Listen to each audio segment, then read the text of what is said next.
Bonjour et bienvenue à tous. Ouvrons cette édition par le démarrage du CEP, session de juin 2017. 241 798 candidats planchent depuis ce matin pour l'obtention du certificat d'études primaires CEP. Le lancement officiel s'est déroulé dans le département du Koufo par le directeur de cabinet du ministre de l'Enseignement primaire. Dans le département de l'Atlantique, le CEP a aussi démarré dans les différents centres de composition. Fréjus-Seulan et Fiacre-Veritan sont allés faire le constat au centre de composition de Golo-Digbé 1 à Abomey-Calavi. Reportage. Le certificat d'études primaires a effectivement démarré au centre de Golo-Digbé 1 dans la commune d'Abomey-Calavi. Comme partout ailleurs, c'est par l'épreuve de lecture que ces candidats à l'assaut du premier diplôme scolaire ont démarré le CEP 2017 sous la supervision du chef centre Alexis Kofi à Dadji. J'ai noté la présence de presque tous les enfants et autour de moi j'ai les autorités. Les autorités, vous avez vu les hommes en uniforme avec moi, le représentant élu local, l'infirmière. Je pense que ça a bien démarré chez moi, il n'y a pas eu de problème. Bon, ici dans mon centre, j'ai comme garçon 239, filles 245, ça fait 484. Pour le moment, nous sommes en train de dénombrer une dizaine d'absents. Ils ont commencé par la lecture. Aujourd'hui, on va faire la lecture. Après la lecture, on va faire l'expression écrite. Après l'expression écrite, nous allons faire ES. Et dans la soirée, nous allons faire EST. Après EST, de 16h à 17h, on commence l'oral. Aujourd'hui même. Et demain matin, vers midi, comme ça, on finit avec dessin et mathématiques. Et la suite de l'oral qui resterait aujourd'hui. Et ce serait la fin pour l'écrit. À partir de jeudi, nous commençons le sport, le PS, qui va durer aussi 2 jours. Donc c'est 4 jours francs pour le CEP 2017.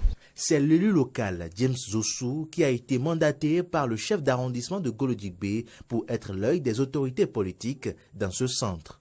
Ma présence ici est d'abord motivée par une note de mission qui m'a été adressée par le CA pour venir le représenter dans l'établissement afin de veiller au bon déroulement de l'examen du CEP. Mon constat général, tout comme au début de chaque examen, il y a toujours le petit accroc d'abord qu'on a essayé de gérer, les enfants qui arrivent en retard ou bien qui oublient leur carte d'identité, qu'on a essayé de gérer d'abord, et après tout est rentré en ordre. Le CEP a bien démarré. C'est ça. Le certificat d'études primaires CEP est le diplôme qui sanctionne la fin des études au niveau de l'enseignement primaire. Le déroulement du CEP dans les autres départements, notamment le littoral, à suivre dans nos prochaines éditions. On rappelle que 241 798 candidats prennent part aux compositions du CEP 2017. On parle maintenant en politique. Le parti La Renaissance du Bénin, RB, est en difficulté. D'intenses activités rythment depuis quelques semaines la vie de ce groupe politique. On note la division des membres de La Renaissance du Bénin par rapport à la gouvernance du parti. Une crise qui a enregistré des plaintes déposées devant les juridictions compétentes à étudier les dossiers. Pendant le week-end, les frondeurs de La Renaissance du Bénin ont tenu leur congrès constitutif à Abomey, lieu où plusieurs décisions ont été prises. Que pensent les citoyens béninois de ces réformes au sein de La Renaissance du Bénin? Réponse dans ces propos recueillis par Samson Oké et Denis Marouya. C'est prévisible. Ce qui arrive au niveau de RB, c'est prévisible. La famille Sogro a mal géré le pouvoir qu'on lui a remis. Moi, je le dis, ils n'ont qu'à me voir sur les écrans. Ils peuvent m'appeler. Il faut qu'on leur dise la vérité. C'est la mauvaise gestion et la mauvaise gestion de la classe politique au sein de RB. C'est déplorable, tout simplement. Mais quand même, ce qu'ils doivent savoir, c'est que c'est pas parce qu'il est président ou c'est pas parce c'est lui qui a créé le parti qu'il est détenteur du parti. Et si le parti a vécu jusqu'à présent, c'est grâce aux autres membres. Donc il faut qu'ils s'asseyent et qu'ils comprennent ça, quoi, tout simplement. Moi, je suis d'accord avec Léadi, avec tout ce qui se passe. Sincèrement, je suis très d'accord avec lui. Parce que le parti appartient à son papa avant, mais le papa a donné ça à son fils. Mais laisse-le, il n'a qu'à gérer. Moi, je suis d'accord avec Léadi quand même. Le conflit qu'il y a dans la RB, c'est un conflit interne. Je dis interne parce que Et c'est les dirigeants qui ne veulent pas se voir. Mais vous savez, l'IAD a dirigé le parti et il n'a pas pu faire le point. Et les autres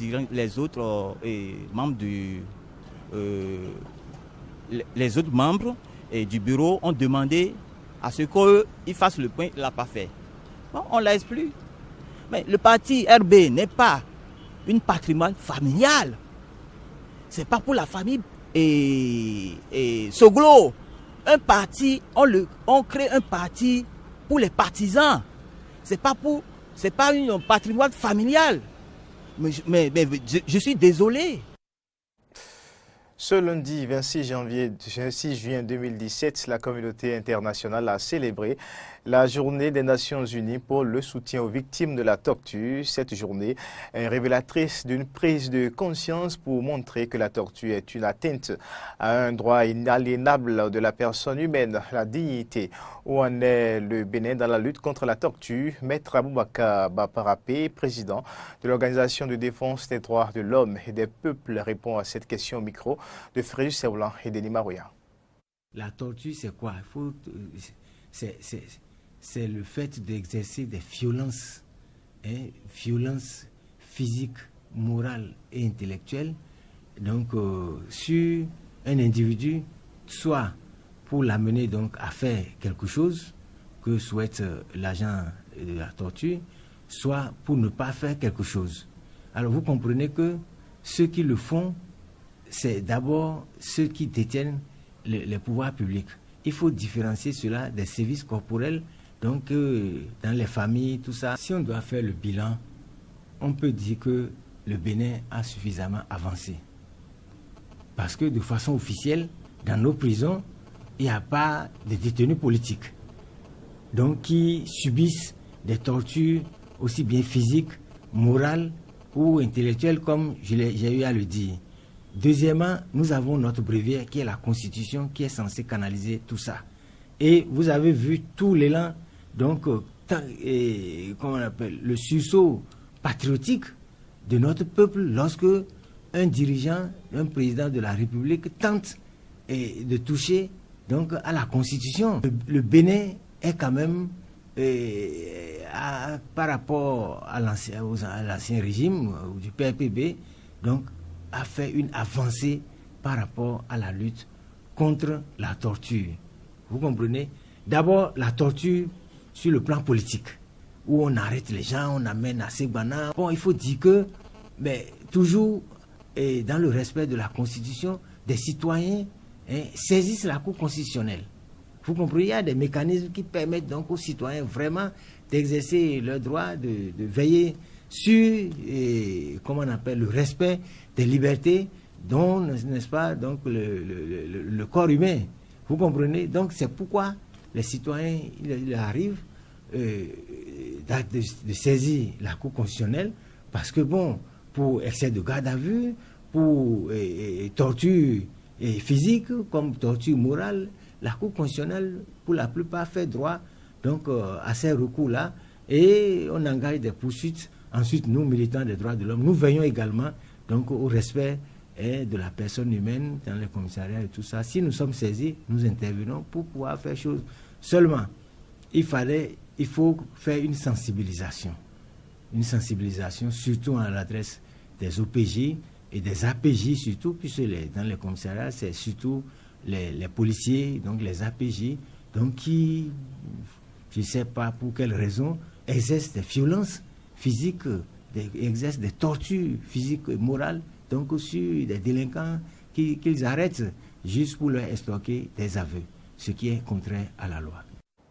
Et parlant de la défense des droits de l'homme au Bénin, le mercredi 21 juin dernier, le préfet du littoral Modeste Touboula, à travers un arrêté, s'était opposé au déroulement de plusieurs manifestations prévues pour le jeudi 22 juin, une annonce qui a suscité des réactions au sein de la population. Mais le président de la République, Patrice Talon, a instruit le préfet pour qu'il rapporte sa décision, un acte qui a permis au Front de sursaut patriotique d'organiser sa marche de protestation manifestations contre la gouvernance du chef de l'État.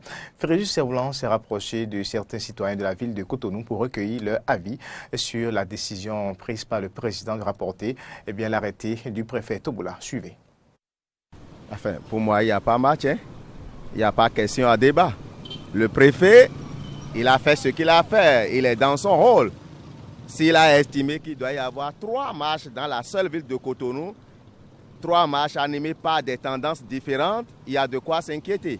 Bon, maintenant, si le président, lui, en tant que père de la nation, il prend une décision de sagesse, ça c'est une décision de sagesse. Parce que vous savez, depuis qu'il est là, on crie que les marches sont réprimées, on crie que les libertés sont, comment on appelle-t-on, embrigadées, tout ça. Ben voilà, il ne veut pas en rajouter, donc il a demandé de laisser faire. Je crois qu'il a fait également ce qu'il a fait et chacun s'est manifesté. Bon, moi je pense que c'est une très bonne initiative parce que nous sommes dans un pays de droit et de démocratie. Je pense que chacun est libre de réclamer ses droits. Ce jeudi, il y a eu des marches et vraiment j'ai beaucoup apprécié cela.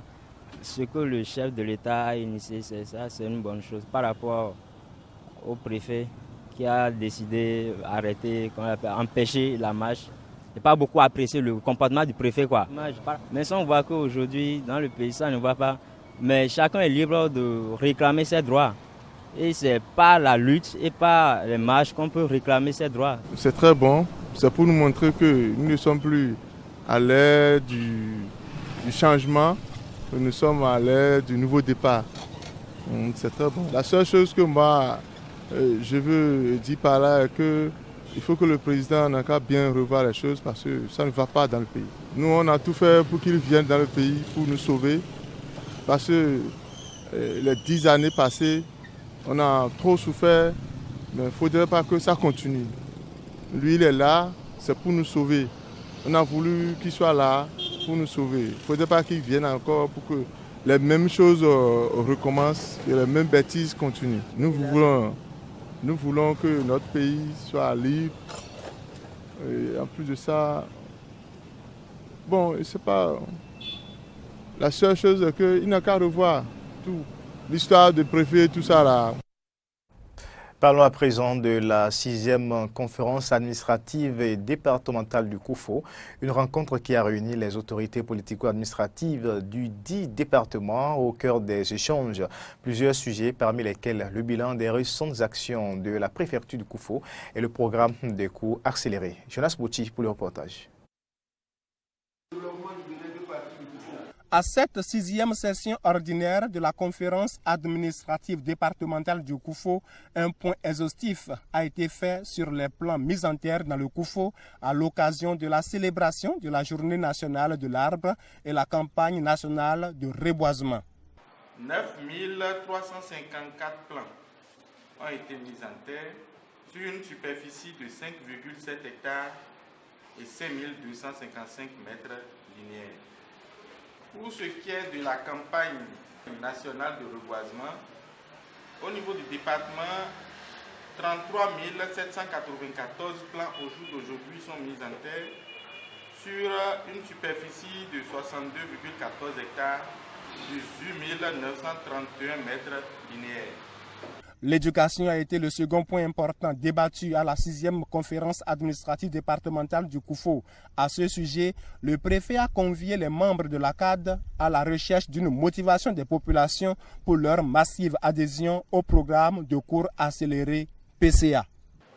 Le programme de cours accéléré a été initié par le gouvernement béninois en collaboration avec l'UNICEF et bien sûr bien d'autres partenaires, pour donner une deuxième chance à nos enfants qui sont déscolarisés ou qui n'ont jamais mis pied à l'école, qui sont soit au champ ou dans les ateliers. Pour l'instant, la formule trouvée est de récompenser les patrons et patronnes d'ateliers qui permettent à leurs apprentis de prendre part au programme. Nous avons, avec l'ensemble de la CAD, nous avons initié de primer les patrons d'ateliers et les patronnes d'ateliers qui auront choisi d'accompagner le mouvement de manière à permettre aux enfants de suivre les cours et pour se présenter à l'examen au bout de 3 ans pour obtenir leur CEP. Un comité a été mis en place par le préfet du Koufo pour que la première édition de remise de ces prix ait lieu cette année. On reste dans le département du Koufo pour parler de la fête internationale de la musique avec les artistes de ce département qui ont profité de l'occasion pour offrir aux populations un concert gratuit avec comme message consommons local. On retrouve encore Jonas Boshi pour le point.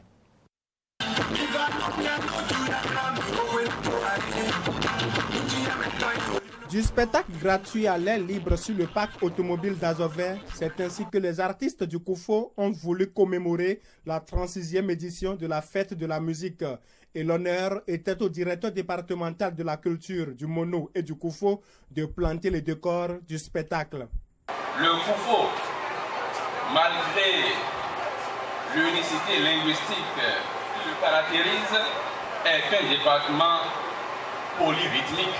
Comme le thème de cette première édition est « Consommons local », je veux rassurer le public ici présent qu'ils vont savourer ce soir les rythmes typiquement Adja tels que le hachipé, le pacha, le panouhou, le kichiri, le gogohou, le borombo, et j'en passe. Le premier préfet du Koufo, parrain de l'événement, dira qu'il n'a pu résister à la sollicitation des artistes pour organiser cette 36e édition de la fête de la musique qui était au fait à sa première édition dans le département du Koufo. Nous nous retrouvons sur le parc automobile d'Azover pour célébrer la fête de la musique. C'est la 36e édition au niveau international. Mais pour nous, et du Koufo, c'est la première édition. Je voudrais remercier les artistes qui ont eu l'idée de réunir ce soir les fils et les filles du Koufo ici pour que nous puissions nous réjouir. Consommons local, c'est le thème de cette édition et le président du collectif des artistes du Koufo explique que ce thème est un appel spécial aux populations du Koufo. Quand on joue une musique, un rythme, on constate qu'il s'agit de tel ou tel pays, de telle ou telle région. Donc pour amener les gens à savoir que la musique met un parfum sur l'identité culturelle de chacun de nous, nous avons dit consommons local. Et si nous avons dit consommons local, nous parlons musicalement, mais il y a aussi des produits que nous savons fabriquer chez nous. À cette première édition de la fête de la musique dans le Koufo, les artistes traditionnels et modernes de la région ont rivalisé d'ardeur pour combler les mélomanes.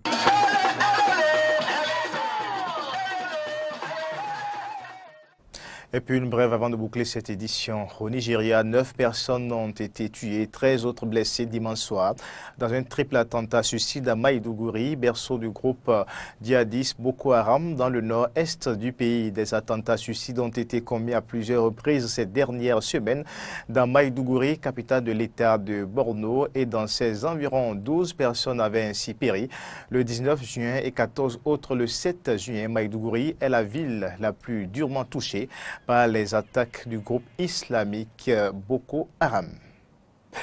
Ainsi s'achève cette édition Eden Info. Mesdames, Messieurs, merci de l'avoir suivi. Prochain rendez-vous, c'est à 17h. Au revoir.